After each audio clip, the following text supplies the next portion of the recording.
Welcome to the Rock Guitar Confidential podcast with Scott and Ryan. Today's episode: who are we? Why are we doing this? And what's our perspective on stuff? Thanks for listening. All right, we're flying without latency protection. That's the plan. Yeah. That coffee is looking got pretty it. precarious. Okay, nice. All right. All right, so welcome to the first episode of Rock Guitar Confidential with Scott and Ryan. That's right. I'm Scott Allen. That's Ryan Bowe over there, and we're very happy you joined us for this this kind of foray into guitar playing and what's like being a musician and music and gear and all that kind of stuff. So I think since it's our inaugural episode, the introductions are probably in an order. Just let you guys know who we are and why we're doing what we're doing. Ryan, why don't you go first? Oh, all right. Well, so I've been working in the music industry for really the last 30 years. Started playing guitar when I was 11, got hired in a music shop, as soon as I was able to work. Actually, before that, when I was 15. And so, I've earned a living with a guitar in my lap for most of my adult life. And, I've got thoughts and opinions about that. As do most guitar players. It's so funny. Well, let's see. Again, my name is Scott Allen. I've been a pro musician for 26 years now. Graduated from Musicians Institute GIT. I've been a session player, instructor, recording artist, and performer ever since. Just really the only job I've ever had is playing guitar, which is kind of a great thing. And it's like Ryan says, I have tons of opinions about it. But definitely a perspective. We'll get to in one of the podcasts coming up, how we feel about the current scene in music and what happened, with particularly rock guitar. The name of the podcast is Rock Guitar Confidential. This is going to be a lot about rock guitar playing, rock guitar culture. So as much as we both play and respect other genres of music, we're probably not going to spend a whole lot of time on jazz or big band or blues, although we will speak a little bit about blues. Or tween wave. Exactly. Surf rock, pop princess, rap, hip hop. We're not going to talk about that stuff too much. This is something you want to get, straight up rock guitar is what we're going to be talking about. So the first thing that I always want to kind of get into is just sort of what our perspectives are about, music, what we like, who are some of our heroes, what kind of things do we appreciate about playing guitar, what are our basic philosophies of guitar playing. So Ryan, why don't you go ahead and take that one? Yeah, well, and just to add on to what you were saying about perspectives, I think you and I have a pretty unique perspective in that we came of age at a certain time in popular music history. Yeah, we kind of were the ones that got like a gap generation because we were old enough to sort of not really take part, but listen to and appreciate the music of the 80s, but we're basically children of the 90s, which is kind of weird. And if you're a person who grew up worshiping bands like, say Van Halen or Yngwie Malmsteen or Megadeth, Steve Vai, that kind of stuff. Dude, and then Scorpions, Iron Maiden, Michael Schenker. Yeah, you name it. All that stuff. All those great bands in the 80s. And then by the time we were old enough to actually be in bands ourselves, it was over. Now it's okay. That's not cool anymore. Soundgarden's cool now. And it's like, yeah. Oh, okay. But Soundgarden's not as cool as Whitesnake. Yeah, and I think a lot of, I think the story's been told about all the bands in the 80s and how overnight the radio format changed and and MTV changed and everything changed. It's amazing how quickly it happened. I try and explain to students sometimes who are younger, under 20, you don't understand, dude. It happened in 15 months. It was we went from an arena band to you couldn't get booked at a club. And it's ridiculous to me how quickly that happened. There's bands who lived off Motley Crue and Bon Jovi and Def Leppard and Van Halen who wouldn't play them. In 93 they were all over the radio. In 94 you couldn't even play those bands anymore. Right. And it's amazing the speed at which it happened. Absolutely. And I think one impetus for this podcast is that we've heard the story about that phenomenon that time from the perspective of both the bands that got shunned and then God, we'll never stop hearing about Nirvana for whatever Yeah, reason. it's really sad But- because I think Nirvana is one of those bands where it's like they remind me a little bit of like the Beatles. I hate to say this, but like the Beatles, sort of like to my opinion, and this is going to be very controversial, and I'm sorry. There'll be lots of controversial opinions on The this Beatles podcast. are probably the most overrated British invasion band, in my opinion, and I think Nirvana is the most overrated grunge band. If you, I don't even think of grunge as a movement. Grunge lasted like 5 seconds. You know what I mean? It's a radio format. Yep. You know, But and Alice in Chains is so clearly the best of those bands that came out, and Alice in Chains, Soundgarden. just like Chris Cornell the was a great just singer, like the man. Who was so clearly the best British invasion band. You know, there's not any in the competition to that. It's just amazing who becomes the darlings of that movement. You know what I mean? And and you know, it's confession time. I've never really got the Beatles. I've never understood why they are so beloved. I mean, I get their importance in music history, and I respect that. Yeah. But at the same time, like I don't get the love, the rapturous love that they have so much. I mean, Well, give the Beatles credit. You know, they're at least melodically interesting. no, Like, by you know- today's standards, they're amazing. Oh But- well, but since popular music today, and again, speaking from and I'm not talking about other genres. I'm talking about what's popular with my students who are enthusiastic about being good at guitar and music. yeah, The music they're listening to is virtually anti-melodic, Hmm. almost. But to backtrack, to circle back around to, what I think is going to be valuable about this podcast is that wait a minute, we're doing something valuable. I didn't realize we're doing something you know valuable. what, to us and that's all that matters. To us, and that's all that matters. I But was hey, told that there would be no value in any of this. that's what I was promised that. Well, so. I mean, we're just monkeys wearing clothes. I mean, is there any, That's but true. anyway. That's so, true. But I don't think the story has really been told about, like you were saying, people like us who grew up, playing guitar. Again, for me, starting at 11. Yeah, I started at 10. Same Okay, thing. Yeah, same thing, right? Yeah. So 10, 11-year-old kids who were inspired by the Eddie Van Halens and the Yep. Randy Rhodes of the Yeah, world. like the whole generation. Yeah. Right, and lived all the way until the early 90s, where every week it was someone else that was Yeah. breaking boundaries, doing things that were remarkable. And everyone, what I always compare like the popular guitar players now compared to then is that I think everybody nowadays who's kind of come up in the last, like, say, 5-6 years and become popular, I feel like most of them kind of have their own, are sort of part of a movement that have the same sort of sound. Whereas I think the guitar players back in those days, everybody was their own guy. Like Jakey Lee didn't sound like Vito Bratta, and they didn't sound like Reb Beach, and they didn't sound like Brad Gillis or Steve Vai. Everyone Or sounded like their own DeMartini guy. or George Yeah, Lynch. like Zach didn't or- sound yeah. like Randy. You know what I mean? It's amazing how that worked, and it was like that. And every time you turn around, there was some new guy emerging. Like, who the hell is this guy? You know, Right. this Mark Diglio from this band XYZ. Who's that? Oh God, right? You know, No and, joke. like, this guy's a monster. And, oh my God, George Lynch. Listen to him, and I mean, Yeah. you just discovered Dawkins, and then you're thinking, oh my God, Warren DeMartini from Rats, yeah, unbelievable. just such an exciting time. Like And then we Jake goes to the Badlands and starts doing the badass, Yeah. killer blues rock stuff. Man, and we grew up like we didn't have the Marvel Cinematic Universe. that's true. But we had new guitar heroes emerging. Yeah, we had you Guitar know, World magazine, like almost and, every you know, month in Guitar World, all of that, right? Yeah, it's true. So so ours is a perspective where, like, imagine if Marvel canceled the MCU because, like, they're just tired of special effects. Yeah. So now that it's all just going to be, it's all just going to be. I don't know what the proper analogy would be. I've got an but- analogy I've used for a lot of years, and I always describe it like starting in the 1950s. There was this giant raging party going at this one place, but you had to be like a certain age to get into this party, and so everybody grew up like, man, I can't wait till I'm old enough to go to that party. So the 50s, the 60s, the 70s, there's these ragers. You hear all the stories. 80s, it's going crazy, and you're like, okay, cool. I'm gonna be like middle of the 90s. I'll be of age, and I can go to this Yep, party. right. So your time comes. You show up to the party house, and it's in flames.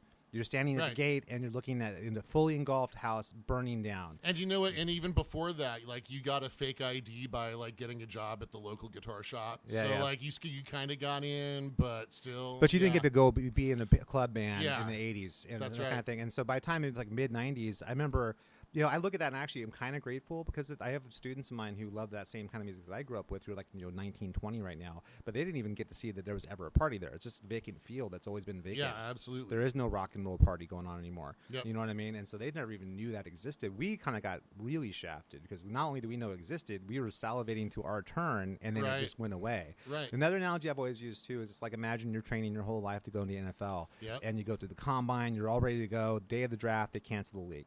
Yeah, and you're like absolutely. going, oh, okay, so now the league's not there anymore. But we have this other league. We're not going to play football anymore. We're going to just have a wiffle ball, and we're going to throw it at people's balls, and that's the new game. Right. And it's like, what? That's not what I signed up for. I didn't want this. I wanted to play football. And you know what? And if you miss the batter's balls, you still get points and stuff. And you still get kicked in the balls to yourself. And you know what? That makes sense to the new league because they can find a lot of people that can do that. Anybody can hit someone in the balls with a wiffle ball. You know what I mean? Exactly. So if I'm a record company executive and I'm living in this environment where like, oh crap, man, Steve Vai is a big deal. Oh crap, Jason Becker did this. And by the way, right? is there any kind of like surprise that the singing went off a cliff after the grunge thing? Same thing. You know what? We need to find a singer to come on this podcast. If only there was someone in a great band who's a singer. That's true. Yeah. That's true. But I mean, the one I'm thinking of, the front woman for Ex Aegis. That's true. Well, she's in her late 20s. Yes. So, and her perspective is actually pretty interesting because to her, like the 90s, like sort of Evanescence, like sort of world is pretty sacrosanct. Yeah. Wouldn't Evanescence be like early 2000s? That's like late 90s, like 99, 2000, 2001. Yeah, it's all a blur. It's all a blur since the demarcation point of the darkness of the early 90s. Let's put it this way. I graduated from GIT in 1996 at about the worst time you could possibly ever graduate from music school. It was like the worst. And to me, I just kind of checked out. This is how bad it got. I started listening to jazz and fusion and playing that music for a long time. Dude, I'm glad you survived, man. I found my way through it. But lots of therapy. Yeah, I mean, there's not enough therapy to have to play jazz. I firmly believe nobody should have to play jazz. Dude, I recently just told a student of mine, look, I just don't like jazz. I'm sorry. I think like if you got in a car accident, you had no insurance, they would make you play jazz. That's kind of how your penance would be for that. I mean, I enjoy like teaching a jazz method because it's kind of like solving a Rubik's Cube. I mean, I guess I enjoy it from that perspective, and it's nice to be free of the confines of playing in key, I suppose. I feel like I'm supposed to want to. We're fortunate that nobody who's a fan of jazz or the Beatles is going to ever listen to this, right? Not after this episode. We have a guarantee that that's never going to happen. Not after this episode. So what you need to understand about, I'll speak for myself, but I think Ryan, speak for both of us. I think to us, like really, Van Halen is sort of like the starting point, and then every band that kind of came in that vein, who's got. I'll just mention some of the people who we really worship, and I think it'll become obvious as we talk more. But for myself, I know that my big 5 guitar players of all time are Eddie Van Halen number 1. Steve Vai number 2, Joe Satriani number 3, George Lynch number 4, and Reb Beach number 5. Dude, Yngwie's got to be on the list. Man. He's in my top 10, but he's not in my top 5. Yngwie's in my top 5. Awesome. What's your top 5? Dude, my top 5. I'm from the Randy Rhoads school. That's a good school for sure. I mean, look, I love Van Halen, but like if I were living in a time where it was being the Van Halen or the Randy Rhoads camp, which I don't think was really too much of a reality. Yeah, that's not a reality. You have to love both because they're both amazing. Absolutely, man. And from a teaching perspective, like I have the firm belief that a student can learn everything they need to know about rock guitar from Crazy Train and Mr. Crowley.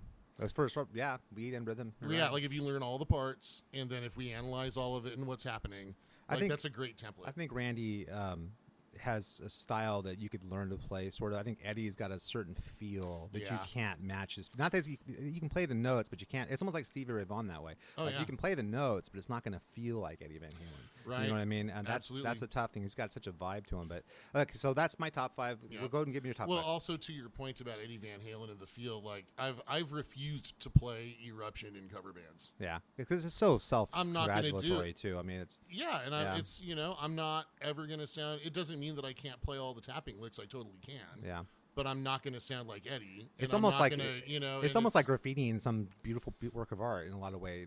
When people play, I hate when anyone plays Eruption. I'll be honest with you. Yeah, exactly. Thank you. Only one person should have ever played that. You That's know what right. I mean? Yep. And he's no longer with us, unfortunately. Unfortunately, dude. You know, but that's the only guy. But, so let's get the rest of yours. Randy's number one. Oh man, yeah. Well, so dude, I'm definitely a Randy disciple. How far down till we get Andy LaRocque? Oh shit. Okay, so I'm gonna make it. If I'm just talking about me personally, then like Andy LaRocque's number one, man. I love Andy LaRocque. Dude, this is all personal. This is just what you think. Yeah, so, totally personal. So I mean, there would be no Andy LaRocque if there hadn't been a Randy Rhoads. That's true. And maybe or to some degree Yngwie. So God, if it can be like a 3-way tie. So Yngwie, Randy, and Andy. Yeah, dude. Yeah. If I could do like a neoclassical like Allman Brothers band, those would be my 3 guys. I would love to see Dickie Betts try and work his way in there. That'd be awesome. Okay, here's another one. Chris Impellitteri. Yeah, he's great. I love Chris Impellitteri. I love that like what he's doing even today, dude. Okay, so I remember the only way to get Chris Impellitteri albums in the '90s was to go to Dynasty Music and talk to Mel here in Sacramento, California. Oh yeah, we're from Sacramento. We're from Sacramento. That's where we're broadcasting from. Yeah. So basically, like we all of us who were in. Okay, and I like this thing. This is a thing I don't think that young people get to experience anymore. That'll be for another podcast. Okay. But since we didn't It's live not like in record stores and stuff like that. Yeah, well, and furthermore, it was like a specialty retailer that only sold like all the stuff that would have been popular a few years ago had to be underground. So Chris Impellittéri's albums were only being released in Japan, where the '90s never happened. That's true. Those guys were fortunate enough to have the '90s never happen to them. Well, I mean, they like being good at stuff. Yeah, that's true. And so they have standards. Yeah, and so when America, also they're not in the moment as much. America is so what's now, and like every 5 seconds, it's got to be something new. And it just seems like there's a pride in that genre of music. I mean, playing hard rock, at least I think the kind that you and I are into. There's definitely it's about doing things well with tools, and also holding things to high standards like songcraft and riffs and melodic construction and harmonic construction and improvisation and melodies and things like that. I think that's true. And if you listen to the music that Japan puts out, there's no venerating mediocrity. Right. You know what I mean? It's not like, oh, this is so great because it's not good. It's like, what does that mean? Yeah, and I've heard and read some perspectives about, quote, musical or music elitism. And man, it's kind of the Rolling Stone magazine crowd sort of thing. Maybe. And I mean, and there's there's certain aspects of Rolling Stone that I like, but like not really from the musical perspective as much. Those guys had Eddie Van Halen like 15 as the all-time greatest guitar players. That's a crime of which they need to pay for that. I mean, and so there's no immolation strong enough to make them pay for that sin. That's unbelievable to me. That you can sit down with like music journalists and they have Eddie Van Halen not even in the top 10 greatest guitar players of all time. Right. That's unbelievable. So there's definitely like there's different aspects to music of which virtuosity is one, and and if it's I don't know. I mean, a person can run up and down scales and not be making music. I get that. Yeah. Right. And they can use speed as a tool to express themselves. You can use speed as a tool to express yourself, right? Like tastefully. And, so I don't like, why would a music listener want to settle on any aspect of quality in their music? I want to hear, songs that are recorded well, written well, catchy melodies, virtuosity in the performances from every member of the band, even the bass player. Yeah, but you would never know it. No one pays attention to the bass player. Typically, unless they're really great, and then maybe you can't help. But we know who those guys are. There's like 4 of them. Yeah, well, dude, if your bass player is Tony Franklin, then huzzah. Or Billy Sheehan or Chris Squire, Geddy doubt. Lee. Yeah, absolutely, man. Dude, Les totally. Claypool. I mean, Billy Sheehan. Did I say Billy Sheehan already? No. Yeah, I mean, I guess Les Claypool. Dude, man. Les Claypool's got his thing happening. Les Claypool, like we're getting into that.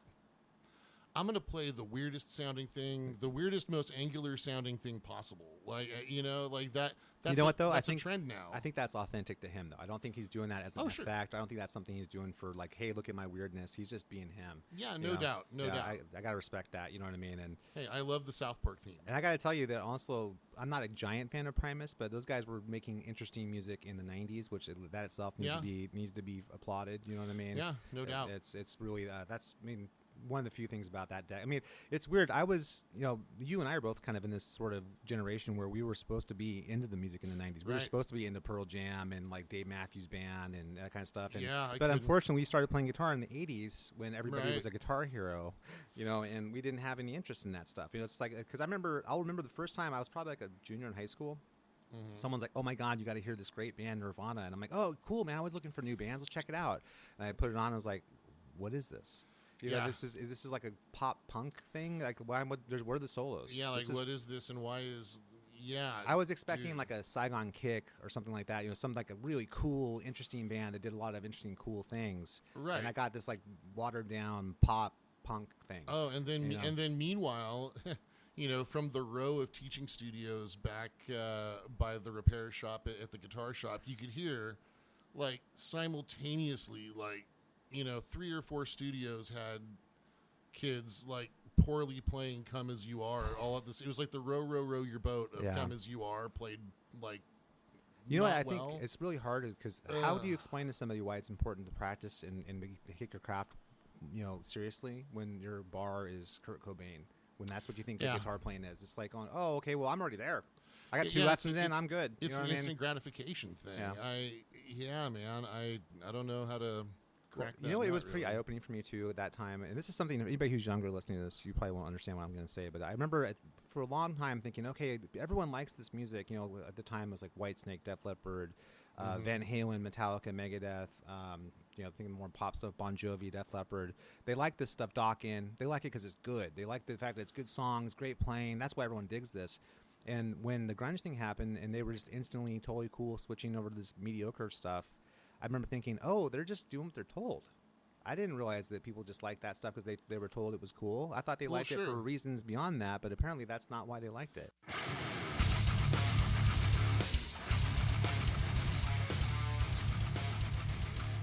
Thank you for listening to the Rock Guitar Confidential podcast with Ryan and Scott. Please make sure to rate, subscribe, and like this podcast. It helps us out a great deal. Let's get back to the show.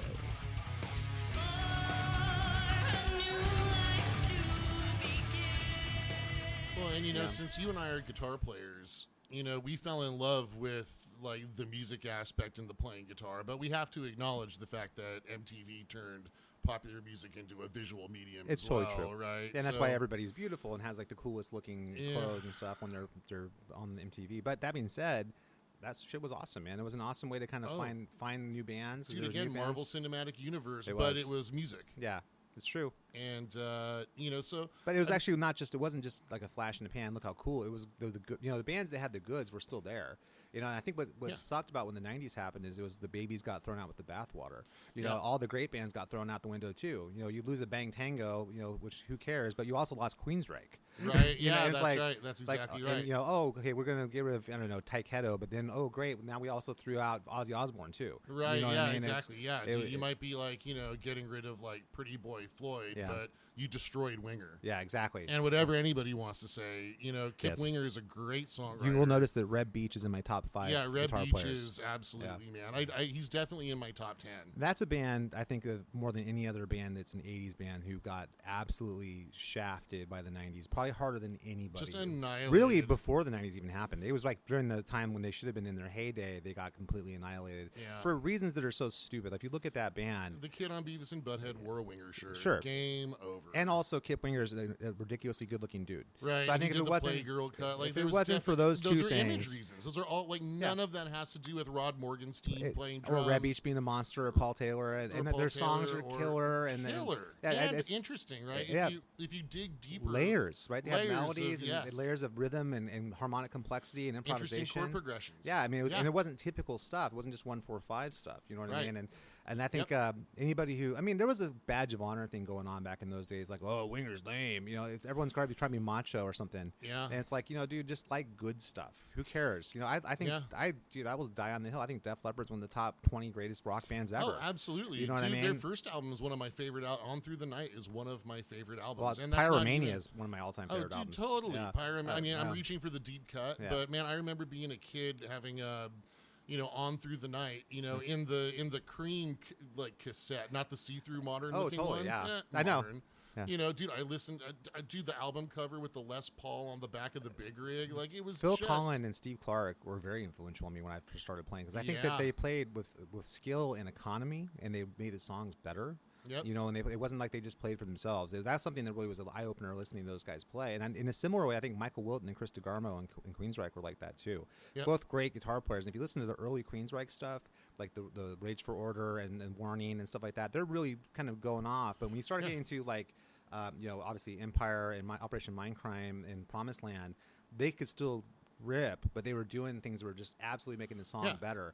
And I think Def Leppard's similar. They have these two guitar players who can both completely play. Dude, the interplay was great. Exactly. Those are two of my all-time favorite two guitar bands. Yep. Those two right there. You know what I mean? And as much as I love Priest and Maiden, and everybody should. King Diamond. Yeah, but King Diamond to me is like Andy LaRocque and who the other guy is. You know what I mean? When the other guy was, I know Michael Denner gets all the props, but Pete Black is a ferocious guitar player. Yeah, man. I know what you're talking about. A ton of those leads.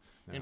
In fact, apparently Pete Black was supposed to originally be in the band before Andy, but he had this project called Geisha, which I think Mickey D was playing drums in. Like those guys got recruited from Geisha, and there's some Geisha music videos on YouTube. Oh, that's crazy. Like that's a band that I really wish had blown up. Yeah, they were cool, man. Yeah, the couple, and we're going to actually do a whole podcast on 90s bands that got screwed, who kind of just came out at the wrong time. But another band that I wish had actually got a chance to blow up is definitely, there's two of them, Saigon Kick and Shotgun Messiah.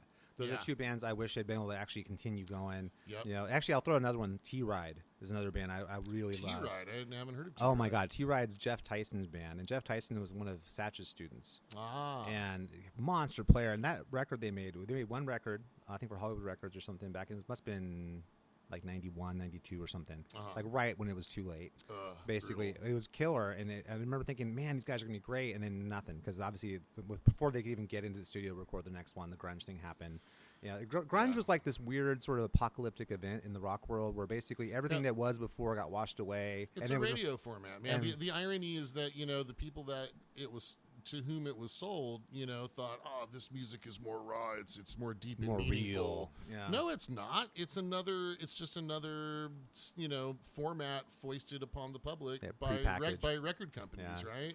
It's the true. uniform of flannel and poor hygiene. Well, here's the thing, though. It was a look by, someone who designed and made a music video. You're 100% right on that, for sure. Yeah, man. But what's funny, though, is the joke's really on the record labels, because that was the beginning of the end for those guys. Because as soon as that happened, record labels are essentially non-existent anymore. There's a bunch of technology, of course, to be taken into account for. But partially, if you look at the rock labels at that time, they jumped on board with this thing that was kind of a flash in the pan sort of thing, and then it got replaced with essentially nothing, like rap rock and bro metal for a while, and then eventually it became obsolete. New metal. Yeah, exactly. And by 2002, 2003, there was nothing there anymore. They basically weren't even in the rock business anymore. I have people who I know who were signed to major labels saying, like, dude, they won't even look at rock bands because there's just not enough of an audience for that. You know what I mean?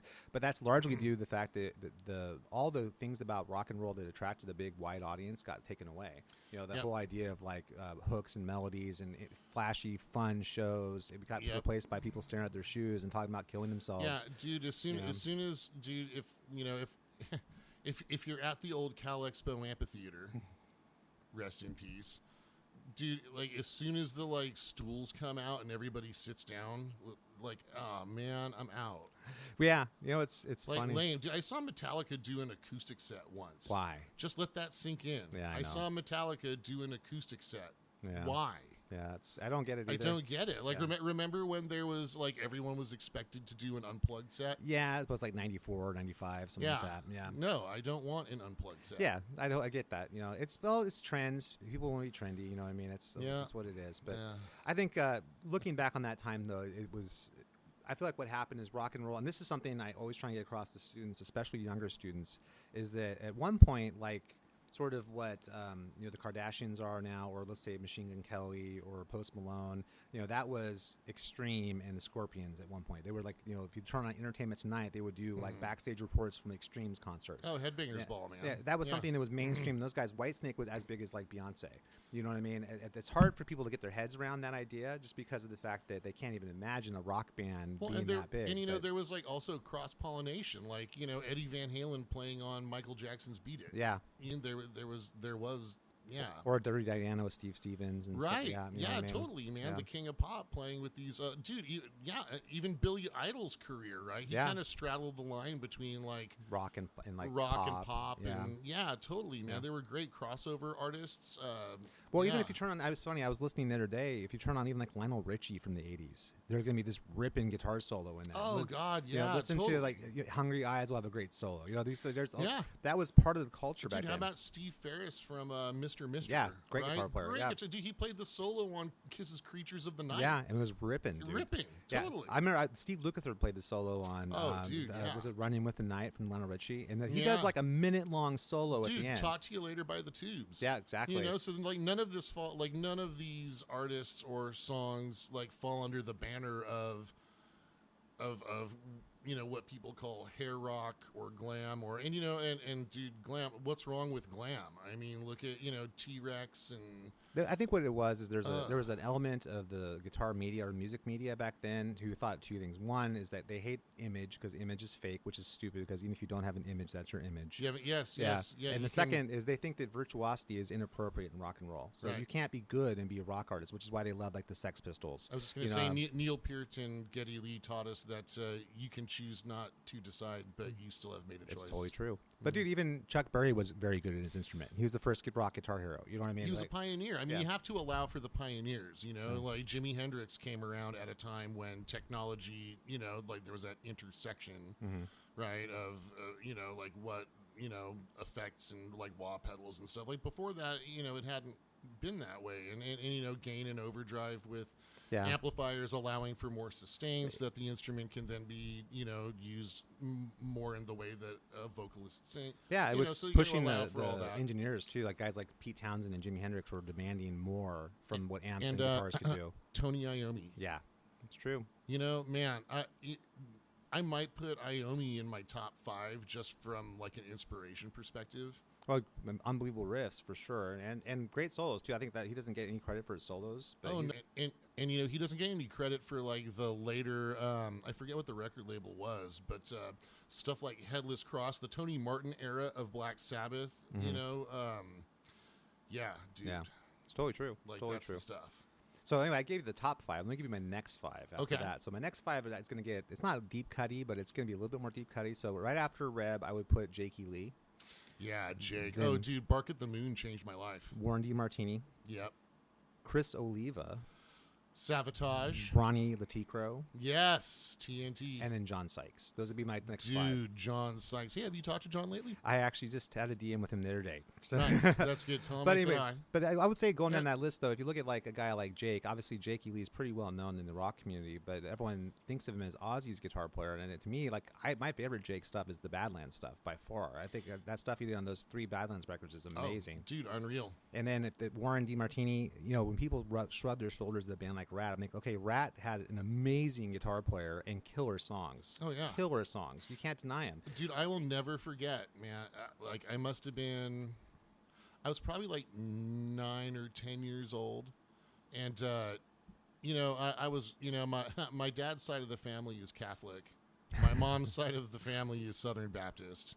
And, dude, I mean, we grew up at a time when satanic panic was a real thing. I'll have to recount the story of how I learned about King Diamond in a future podcast, but there was all sorts of clutching of pearls, and of course, like I'm 9 or 10, so like, hey, man, maybe this stuff's real. I don't know. Like maybe there's demons and monsters and werewolves and stuff, right? Especially if you've been told that your whole life. You grew up watching like it was also a great time for horror movies, the right? Omen and stuff like that. Yeah, dude. Me and my cousin would go to my grandma's house to stay over, and she didn't know what the like movie rating system was, so we just got to like rent whatever we wanted, So X is exactly excellent for children. It's excellent. That's right. That's right. Debbie does what? dude, I will never forget like 93 Rock. Like it was like a rainy, That's stormy night. that's the radio station that was the rock station in Was, Sacramento back in the yes. day. It's a different thing now. Yep. And dude, I will just never forget on like it was like a dark rainy night. I mean, I want to believe it was October, a dark rainy night in October, and Bark at the Moon came on. Like the video. Well, it was on my radio. Oh, okay. Like all I could do was just like I'm like sitting in my bedroom, like looking outside as the rain's coming down, like over over our menacing-looking oak tree. Yeah. Right. It's about to come to life and come break through the window. To Yeah, kill actually, you. like around that time, like a big branch like fell off and almost killed me. So the tree outside my bedroom did in fact try to murder me, just like in Poltergeist. Yeah, it's true. That's that's their thing. Yeah, so imagine you're the kid in Poltergeist, like listening to Bark at the Moon. Yeah. Dude, I couldn't press record on my cassette because you always had a blank cassette tape, Just like in case ready to something go. cool came on. Yeah, absolutely. So like all your songs had like the first couple seconds like trimmed off. So yeah, man. So I couldn't press record fast enough, dude. That's the song that changed my life. I did the same thing with Heaven Sent from Dawkins. I remember they did. I remember like that da da da da da. I was like, oh my god, this is Dawkins. I got to record this. I did the same thing. It's so funny. Love it.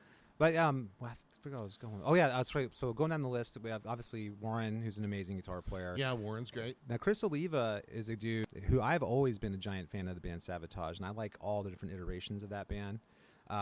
Including obviously Chris passed away in a car accident back in the early 90s, so they only had up to about 93 with Chris, but he's gone to be with the Mountain King. It's true. His brother is the Mountain King. Oh yeah, so yeah, that's right. But that being said, I mean his playing, his riffs, especially this. I mean, it's so killer. Anybody who knows the old Savatage stuff is amazing. Same with Ronnie Laticro. His riffs and TNT and his chops are just unbelievable. And then the last guy, John Sykes. I mean, that's.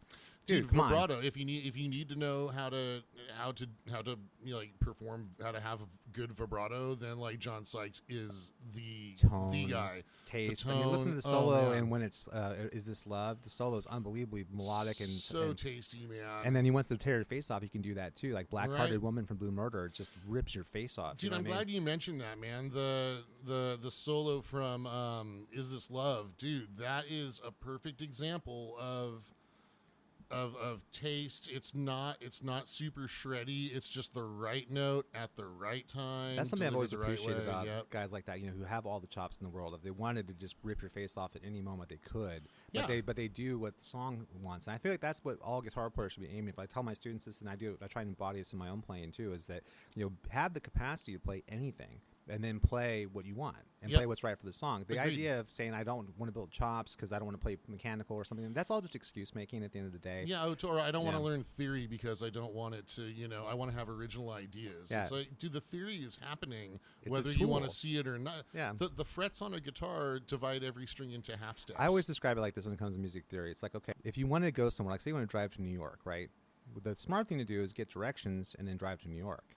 Or you could just start driving. and maybe you'll get there. Right. You know what I mean? I'm sure there's an equation. Chances are pretty good you're going to end up in northern Mexico with the Hills of Ives people. You right. know what I mean? That's what's going to happen. So it's amazing to me the people who don't want to learn music theory. It's like, don't be afraid of it. It's just a tool, man. And I always tell this too. It doesn't make you play robotic. If you would play uncreatively if you're just an uncreative person. Yeah, guitar players play what they know. Yeah. And so if all you know is, your pentatonic scale in one position. Yeah. And look, I mean, you definitely need to be able to be melodic. I'm sure we've all done the lesson where, okay, you've got 3 notes. Yeah. Now you've got to make them sound good over, this progression or whatever for starters. I mean, definitely. But, it's nice to see other options. Yeah. I mean, learn as much as you can and have as much ability as you can. That's what I would say. My favorite guitar players are those people who have that, and it's also they have their own kind of thing. They have their own kind of fingerprint that makes them theirs. So what's your next 5? And then I think we probably need to wrap this up pretty soon. Well, just one more thing to add on to that. I think it should also be stated that what we love about the era of music we grew up with is that to be in any of those bands, you had to be that player. Yeah. You know what I mean? Even if you're playing, just straight ahead rock and roll, like your musicianship had to be. Yeah. Leagues beyond what was required for that gig. Yeah. And man, there's something aspirational about that. I dig it, Holding yourself to a high standard. Yeah, why wouldn't everybody want to have those as their role models. And Well, except if you're a record company executive and you want to make, millions of dollars by selling McDonald's hamburgers to people's ears. Well, there's always been average music at every time in music history, but there's been great stuff too. It seems like now basically mediocrity is the only thing on the menu. You know what I mean? And that's probably being generous saying mediocrity.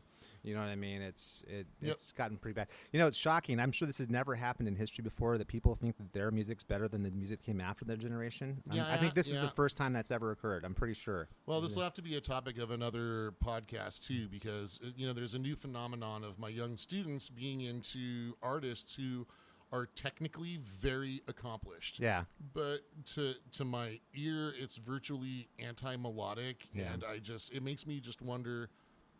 I mean, hey, maybe I am just old. I don't know, but it's interesting. So there'll be a whole other podcast. I think also one thing that we have in common too is we have a kind of a fealty to rock and roll. That rock it's got to have some rock in there. It's got to have some balls and some rock, and that's something. Some balls or ovaries. Yeah, ovaries. That's true. Ovaries. That's fine.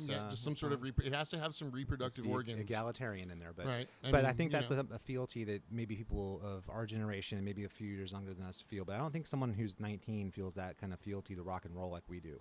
You know what I mean? Man, dude, I have a tough time convincing my students who are like under 20 that it's a good idea to get a driver's license. That's a thing, man.